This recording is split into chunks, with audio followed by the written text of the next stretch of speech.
Quando a Ethereum foi lançada, ela começou utilizando o mesmo modelo de prova de trabalho do Bitcoin, ou seja, a sua segurança dependia da mineração, né, com os computadores competindo para resolver cálculos matemáticos e validar os blocos. Só que diferente do Bitcoin, desde cedo a comunidade da Ethereum já falava em uma grande mudança, né, que era substituir esse modelo aí de prova de trabalho pelo prova de participação, né, também chamado de Proof of Stake em inglês. Então, na aula de hoje, a gente vai entender por que, que a Ethereum decidiu abandonar o modelo prova de trabalho, como foi essa transição histórica chamada Merge e como funciona o sistema Proof of Stake, né? Ou também prova de participação.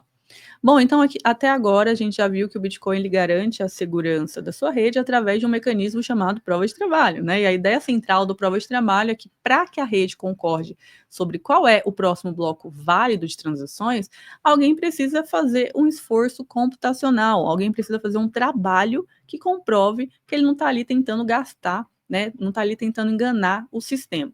Esse esforço aí é chamado de mineração. Tá? Os mineradores ficam competindo ali para resolver o cálculo matemático, né? E o primeiro que encontra a resposta válida tem o direito de propor o próximo bloco. Esse modelo ele é super seguro, né? Porque ao exigir um trabalho computacional, a rede acaba dificultando ataques. Só que, como a gente já sabe também, essa segurança ela não sai de graça, né? Porque para resolver esses desafios aí são necessárias máquinas super potentes, máquinas ligadas 24 horas por dia, né, consumindo enormes quantidades de energia. Esse modelo aí, ele funcionou muito bem para o Bitcoin, continua funcionando até hoje, só que anos depois do lançamento do Bitcoin, né, algumas pessoas começaram a questionar os problemas, né, desse sistema. E um dos primeiros problemas questionados foi justamente o consumo energético massivo, né? Então, como a gente falou, milhares de computadores, milhares de máquinas ali ficam competindo entre elas para validar os blocos, né? E só uma dessas máquinas vence. Isso significa que a maior parte do esforço computacional é descartada. Tá? E o resultado disso é um gasto de energia tão grande que antes, né, já teve casos do Bitcoin chegar a gastar, a consumir o equivalente a um país inteiro. Imagina isso.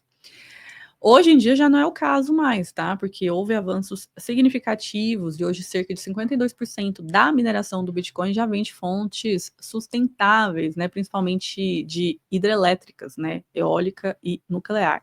Só que mesmo assim, o problema, ele continua, né, à escala do consumo. O segundo problema é a centralização. Né? O ideal da descentralização é que qualquer pessoa, em qualquer lugar do mundo, pudesse participar igualmente da rede. Só que na prática o que aconteceu foi o contrário, né?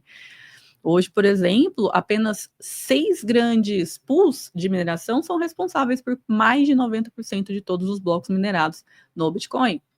Isso significa que algumas grandes entidades, né, concentram a maior parte de poder da rede. O terceiro ponto aí são as barreiras de entrada, né? No começo do Bitcoin lá atrás, bastava você ter um computador normal para você minerar um bloco. Só que com o tempo a dificuldade aumentou, né? Aumentou tanto que agora só máquinas especializadas conseguem competir. E essas máquinas são caras. Elas exigem energia barata, né? Geralmente elas só compensam para escala industrial. Então, isso acaba excluindo a maioria das pessoas comuns, né? E restringe essa atividade aí só a grandes operações. E aí tudo isso leva a um quarto efeito, né? Que é a inclusão.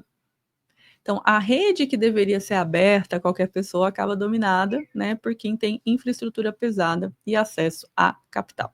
Então, foi por causa desses problemas que a comunidade também começou a buscar alternativas e pensar em novas formas de solucionar isso. E aí, em julho de 2011, no fórum do Bitcoin Talk, um usuário chamado Quantum Mechanic apresentou pela primeira vez, né, a ideia daquilo que ele chamou de proof of stake, ou prova de participação. E a lógica do que ele estava propondo ali era que, em vez de gastar energia e ficar competindo com máquinas, por que não usar as próprias criptomoedas como prova de confiança? Então, em outras palavras, né, o seu voto ali de consenso naquela rede, o seu voto não dependeria mais do poder computacional que você tem, mas sim da quantidade de criptomoedas que você pode provar que você tem usando a sua chave privada. E aí ele levantou outros pontos também, né, super interessantes, por exemplo, que esse modelo poderia permitir confirmações muito mais rápidas, definitivas de transações, né? E isso reduziria drasticamente os custos, né? Também removeria o ponto físico de vulnerabilidade ali das fazendas de mineração, que podiam ser confiscadas, né, ou proibidas pelos governos. Ele também reconheceu uns riscos significativos. Um dos principais riscos que ele reconheceu foi o efeito rico fica mais rico, que é quem tem mais criptomoeda acaba conseguindo acumular mais poder dentro da rede. O outro risco era a possibilidade de comprar votos, né? Porque se tivesse um sistema de delegação, alguém poderia vender os seus votos. Mas, assim, com os riscos e com as soluções que ele trouxe, né? Isso aí abriu um debate enorme ali na comunidade, as pessoas se interessaram por isso, muitas pessoas acharam brilhante essa ideia, outros consideravam essa ideia totalmente inviável, só que o fato é que, independente das divergências, né, essa semente já estava plantada, ele conseguiu plantar uma semente, a semente que a ideia de uma blockchain segura, né, sem gastar energia de um país inteiro, né, poderia existir. E aí foi justamente esse ponto aí, né, essa sementinha aí, que anos depois se tornaria um dos pilares ali da rede Ethereum, da visão do Ethereum, tá? Então a Ethereum, ela começou como um sistema de prova de trabalho, né, do mesmo jeito do Bitcoin, só que desde o seu lançamento ali, ficava ali dependendo de máquinas, dependendo de competição de mineração ali para validar seus blocos, só que desde o início da rede, os fundadores, né, da Ethereum, eles já tinham em mente que esse modelo aí seria temporário, tá? E aí, para preparar essa mudança que eles já estavam prevendo, a comunidade começou a se preparar também, começou a trabalhar em um projeto chamado Casper, né, que seria basicamente um framework para implementar essa ideia de Proof of Stake, né, essa ideia de prova de participação dentro da Ethereum. Então, essa Casper, né, que foi esse framework aí, passou por anos de pesquisa, anos de teste, porque para eles não era somente a mudança, né, de um mecanismo de consenso, não era a mudança de provas de trabalho para provas de participação, era a mudança do sistema inteiro. Então a rede precisava de uma transição que fosse segura, né, que não comprometesse todo o histórico de transações que eles já tinham lá, que não comprometesse os contratos que já estavam rodando na Ethereum por anos. Então, o marco ali dessa preparação aconteceu no dia 1º de dezembro de 2020, quando nasceu a Bacon Chain. A Bacon Chain, eles criaram essa Bacon Chain, e basicamente a Bacon Chain era uma blockchain separada da rede Ethereum principal, tá? Mas ela já estava rodando inteiramente ali em prova de participação, em Proof of Stake. E aí a ideia dessa Bacon Chain, deles criarem essa Bacon Chain, né, foi para servir como se fosse uma espécie de campo de teste ali, né, onde a comunidade poderia validar, né, poderia testar se o sistema realmente funcionava, né, enquanto a Ethereum principal continuava operando normalmente ali em prova de trabalho, em Proof of Work. Tá? E esse passo aí, essa criação da Bacon Chain foi fundamental, né, porque mostrou que o Proof of Stake, ele podia ser implementado em paralelo com a principal ali, sem interromper todo o funcionamento da rede. E aí tá, o objetivo deles criando essa Bacon Chain era justamente esse, era criar uma base sólida, né, para que lá no futuro fosse possível aposentar a mineração, né, e adotar esse Proof of Work, adotar esse prova de participação sem perder nada do histórico ali da rede principal. Tá? E aí esse momento histórico finalmente chegou em 2022. Então, em 2022, no dia 15 de setembro de 2022, aconteceu a junção da Ethereum principal, né, que estava rodando ali em provas de trabalho, né, desde 2015, com a Bacon Chain.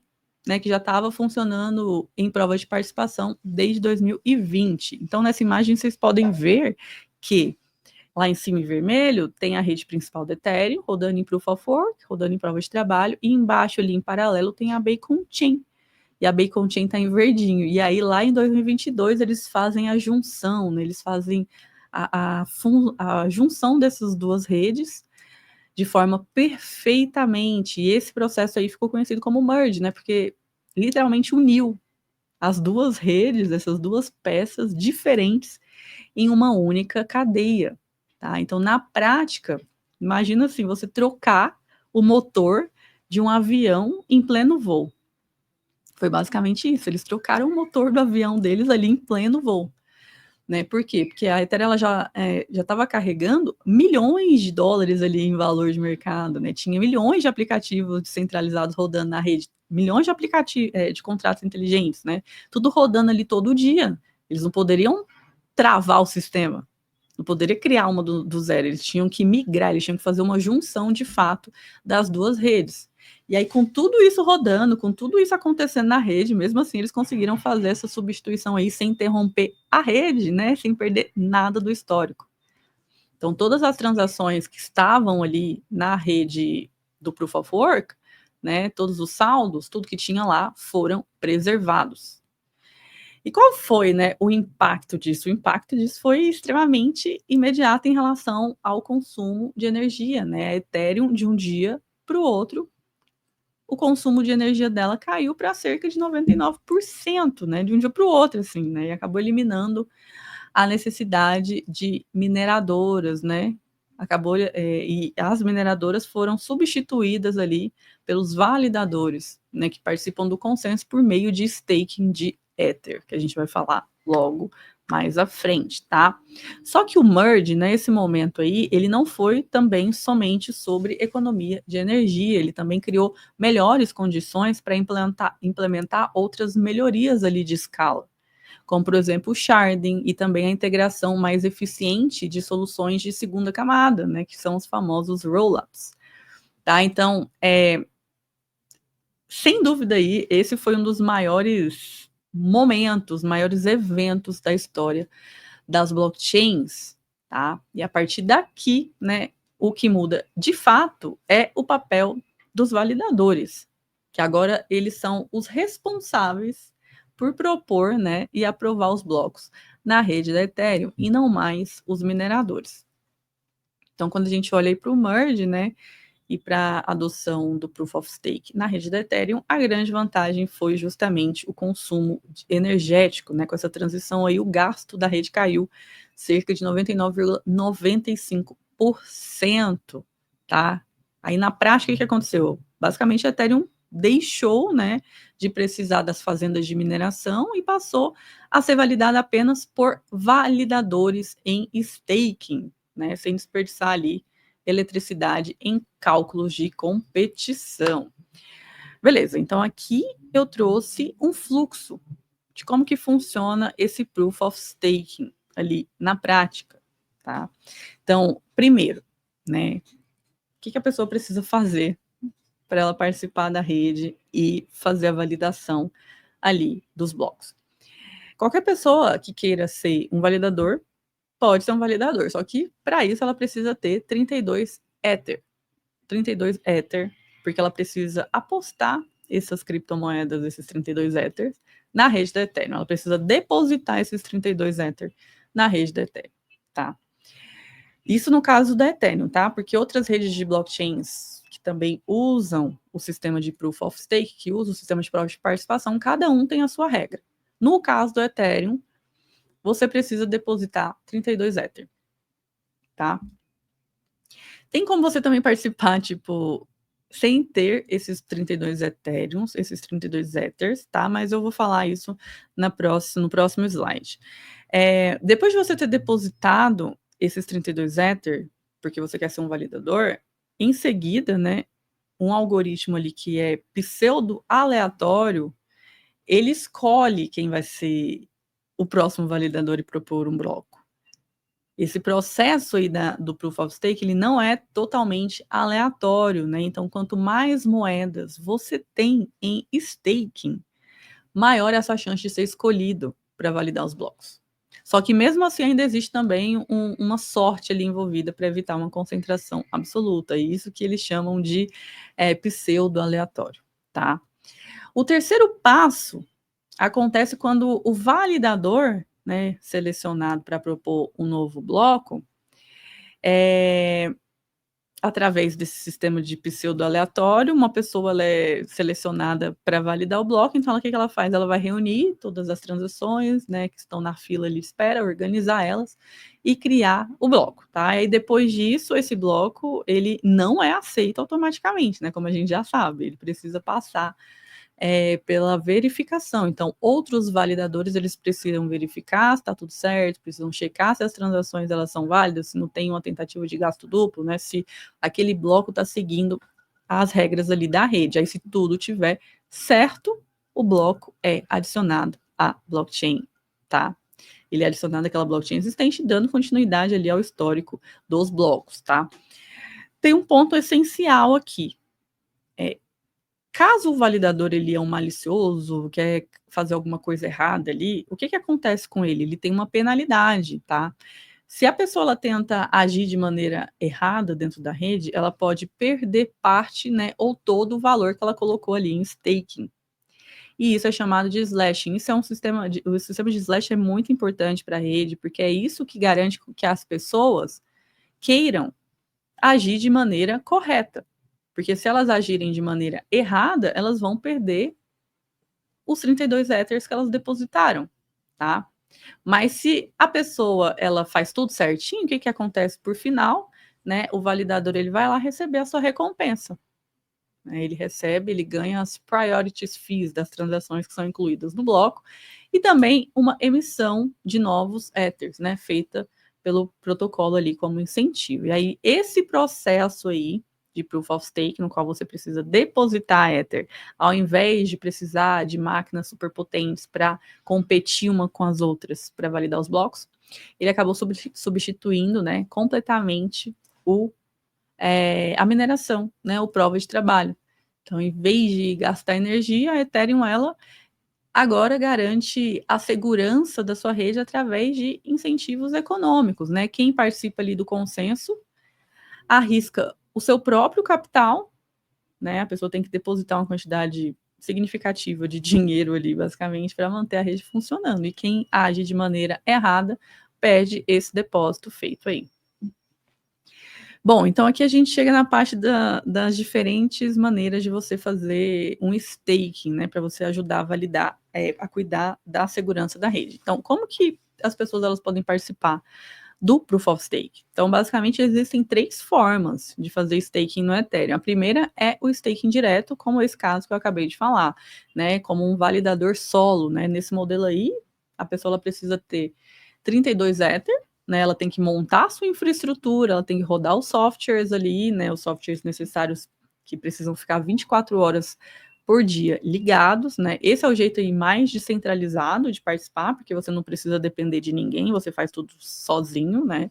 Só que também é o jeito mais difícil, porque existe um conhecimento técnico e investimento também em equipamentos, né, para manter aquele nó ali online o tempo todo. E a segunda forma, então, são as stakings em pools, tá? Como, por exemplo, o Lido ou Rocket Pool. Essas pools aí, essas empresas, elas permitem que várias pessoas juntem pequenas quantidades ali de Ether para alcançar os 32 Ether no final, tá? Isso acaba democratizando o acesso, porque qualquer pessoa pode simplesmente participar, né, com menos recursos. Então, se você tem 0,1 Ether, você pode entrar na Lido ali, no Lido, e depositar o seu 0,1 Ether em alguma pool. Tá? Só que também isso democratiza, porque qualquer pessoa pode participar com qualquer quantidade, não precisa ter os 32 Ethers, só que também cria pontos de centralização, né? Porque se muitas pessoas ficam ali delegando para as mesmas pools, né? Aquela pool, aquela entidade ali, ela vai ganhar bastante influência na rede. Então, tem diversas pools disponíveis. Só que normalmente as pessoas elas vão depositar o 0,1 Ether dela na pool que tem mais Ether depositado, porque parece que é uma pool mais segura, né? E isso acaba gerando um certo nível de centralização, porque só as grandes pools, a galera só escolhe depositar Ether nessas grandes pools, e quanto mais criptomoedas, mais Ether você tem dentro da sua pool, mais chance você tem de validar os blocos. E aí, por fim, também tem o staking através de exchanges, né? Exchanges centralizados, né? Como a Binance ou a Coinbase. Esse processo aí das exchanges centralizadas, você fazer staking por elas, é muito mais simples. Simplesmente você deixa seus Ethers lá nessas exchanges e elas simplesmente fazem tudo por você, tá? Em troca disso, obviamente, eles vão te repassar as recompensas daquele depósito ali, né? Esse modelo é super conveniente, muito mais conveniente, mas também gera o risco, né? O mesmo que eu acabei de falar, né? Quando milhões de pessoas ficam ali emprestando os seus Ethers para uma mesma corretora, né? Isso gera concentração de poder, de validação de blocos, né? E se torna também um ponto frágil na rede. Então, quanto maior a pool, quanto mais token depositado tem dentro da token, quanto mais criptomoedas tem depositado dentro daquela pool, maior a chance daquela pool validar os blocos. E isso vai gerar concentração de poder de validação. Então, hoje, por exemplo, só para vocês terem uma ideia, só o Lido, ele concentra em torno de 30% do staking da Ethereum. Né? E quando a gente soma essas exchanges aí, Binance, Coinbase e outras, esse número de concentração é ainda maior, né? E justamente esse ponto aí que reacende aquele debate sobre centralização da rede Ethereum, né? Porque é justamente o ponto que a blockchain ela busca evitar, né? Que é a centralização. Então, aqui, para a gente finalizar, eu trouxe alguns riscos e críticas também importantes sobre esse modelo de Proof of Stake, né? E o primeiro é a centralização, como eu acabei de falar, né? Então, apesar dessa proposta de democratizar a validação, na prática, uma boa parte do stake acaba concentrado nessas grandes pools, nessas exchanges, né? Como a Lido, como a Coinbase, como a Binance. E isso significa que somente algumas entidades ali vão controlar uma fatia enorme de validação da rede. Então, se, por exemplo, o governo ir lá e pressionar essas empresas, elas podem simplesmente exercer influência sobre a Ethereum. Outro ponto é o chamado efeito ricos ficam mais ricos, né? Como a chance de você ser escolhido como validador aumenta conforme você tem mais moedas em staking ali, quem já é grande demais, né, tende a acumular ainda mais recompensas, né, e crescer mais rápido que os pequenos, tá? Isso não significa também que o sistema é injusto por definição, só que mostra que ele pode reforçar também as desigualdades econômicas ali que já existem no Bitcoin também. Então, existe também a questão teórica ali dos 51% de ataque, se alguém conseguir acumular a maioria do Ether em staking, né, essa pessoa ela teria o poder suficiente para tentar manipular as transações. É um ataque um pouco improvável, porque isso custaria dezenas de bilhões de dólares, mas ainda assim seria financeiramente catastrófico ali se isso aí acontecesse. E por fim, também tem o debate aberto da comunidade, né? O Ethereum se tornou mais verde e eficiente, mas será que ele se tornou realmente mais centralizado? Né? Se grande parte ali do stake ele está em poucas plataformas, será que a gente realmente superou os riscos que o Proof of Work trazia com as pools de mineração? Não. Tá? Então, o Proof of Stake ele resolve muitos problemas do Proof of Work, mas ele também trouxe outros problemas, né? E às vezes até os mesmos. Então, é importante a gente entender esses trade-offs, tá? É fundamental para a gente conseguir avaliar, né, a descentralização, a segurança de cada blockchain. Bom, então, o Proof of Stake ele não é perfeito, né, como eu acabei de falar, mas, né, mesmo assim, a gente não pode negar que o merge, né, que foi essa migração do Proof of Work para o Proof of Stake da rede da Ethereum, representou o maior experimento em consenso desde a criação do Bitcoin. Então, gente, com isso a gente fecha a nossa aula de hoje. Obrigado por me acompanhar até aqui. Se você gostou dessa aula aí, né, já deixa um like também, comenta. Eu gosto de ler os comentários de vocês, entender o que vocês acharam, se tiveram dúvidas, se tiver sugestão também para próximos vídeos. Pode deixar nos comentários. Se você quiser continuar aprendendo mais sobre blockchain Web3, me acompanha lá no @criptada. Mais uma vez, obrigada por me acompanhar até aqui. Eu vejo vocês na próxima aula. Zero paralelo, vem com a gente explorar um mundo sem